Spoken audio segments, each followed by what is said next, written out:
I'm Jaysen. And I'm Jaysen. And this is WhatchaSayJ. What do you want to talk about today? Well, it's time for another good news recap. Excellent. For all those looking for an uplifting boost to their day. Great. I just happen to have one. Really? Yeah, I do too. No kidding. Who wants to go first? I can go first if you want. Go ahead. All right, cool. So this story is going back a few days to the big earthquake that we recently had over there in Nepal, over by the Everest. Mm-hmm.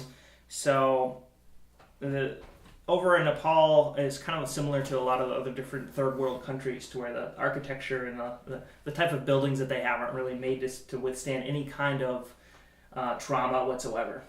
So they tend to have a lot of issues with buildings totally collapsing when there's an earthquake, which is not great. So that's why the death toll has been so high. One of the reasons, right? Yes, yeah, for sure. Because I mean, if you're in a house that's put together with shoddy materials, then I doubt they have much for building codes over there. But I mean, people over in the United States might complain about all these building codes that we have to comply with, but they're for your safety. Absolutely. So this story goes to the rescue efforts right directly after the earthquake. I was just reading about that police rescued a 101-year-old man who was buried in the rubble of his house for 7 days. 7 days? And I was thinking about how unbelievable that is. I mean, 7 days without food or water. He's 101 years old, which is basically, over the hill about like twice. So I mean, I was trying to put myself in his position, see how long I could go without food and water, and how long did you make it? I think I'd give myself about 36 hours. But yeah, it's just an amazing story because he's actually stable, relatively unscathed. Yeah, nice. There's a picture in this article which I will link in the description. But I'm not going to try to recite his name, but yeah, I wouldn't. Fanshu Tamang. You just said you weren't going to do that. Well, I think I actually got it close. So I would say Fanshu Tamang. Tamang. Okay. That was fun, anyways. We'll work on our Nepalese dialect for the next episode. No, it won't. Okay.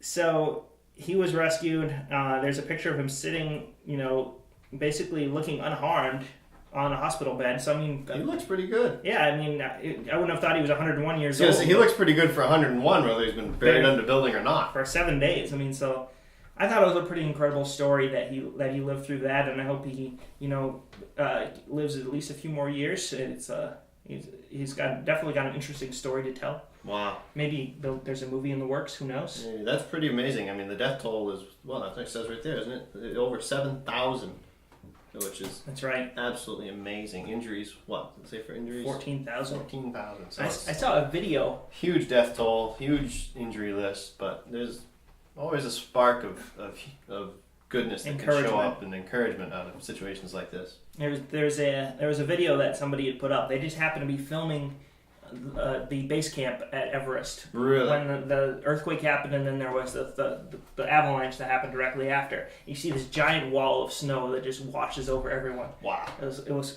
pretty scary. Wow. Well, nice choice. I like that. That's an encouraging thing to hear about some good news like that out of a certain grim situation. For sure.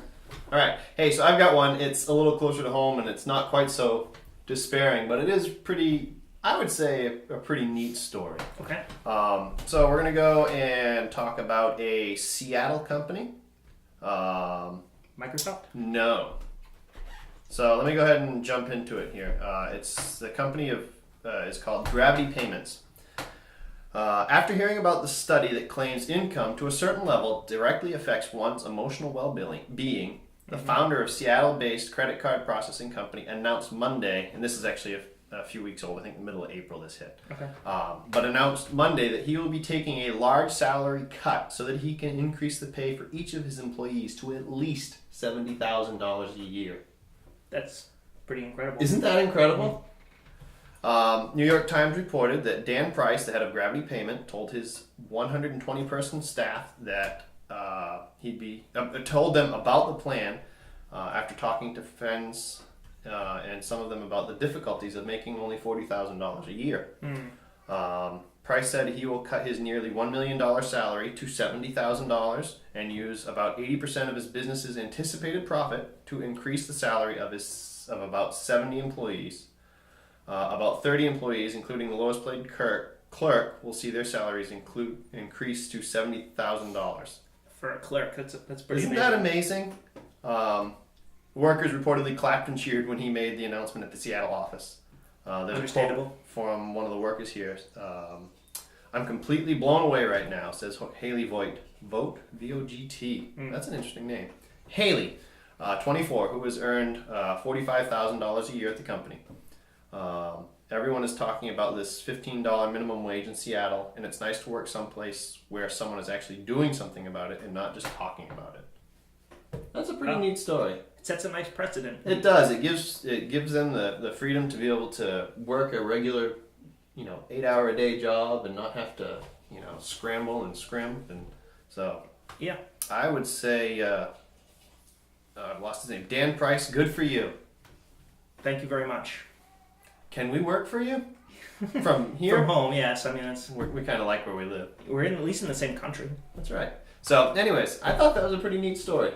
You hear a lot about corporations and big businesses that, I understand they have to make a profit, but so many of them are chasing that profit, and their employees are making, even if it's a decent wage, it's still hard to justify, an income of that level unless you have two people working in a family, which, That's right. that's not the way things used to be. People used to work 40 hours, and they would support their family. They'd be able to enjoy the time with their family, and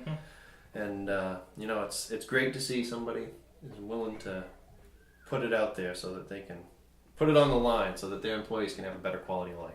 And I can guarantee his company will succeed more because of that. I mean, Absolutely. I mean, people are going to want to do business with him because they see how he treats his employees. right. Yep. It tells a lot about them. Fantastic. All right. Well, that's our good news recap for today, unless you have anything else. Well, today for this episode, we're going to introduce something brand new. That's right. A new method to end our shows. So what we've got here is the mysterious bowl of endings. Looks tasty. Well, don't dig in quite yet. Okay. It's high in fiber, but that's about it. Okay. So what we're going to do here is Jaysen and I are going to do a rock, paper, scissors.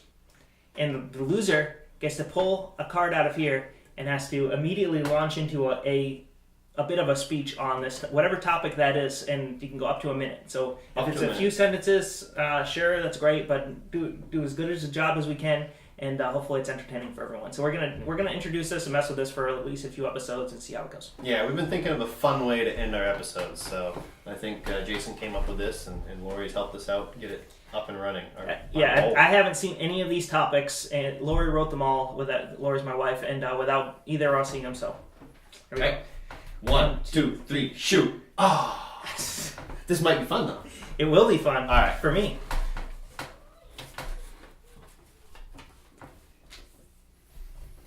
Ladies and gentlemen, I would like to bring a topic to your attention today that is weighing heavily on people's minds, and that is muffins. Yes, that's right, muffins. How many of you eat a muffin and you're completely dissatisfied with the fact that when you get through the top of the muffin, the bottom side isn't that great? I, for one, you, for one. It's true. It's so hard. So, what I propose is a 2-stage muffin. Forget the muffin tops that you see in the bakeries nowadays. It's just the top of a muffin. What I propose is a double top muffin.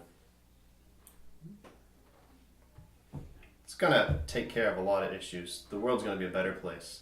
So bakers out there, please, heed my pleas. Double top muffins. Thank you. Like and subscribe, people. Thank you. Bye.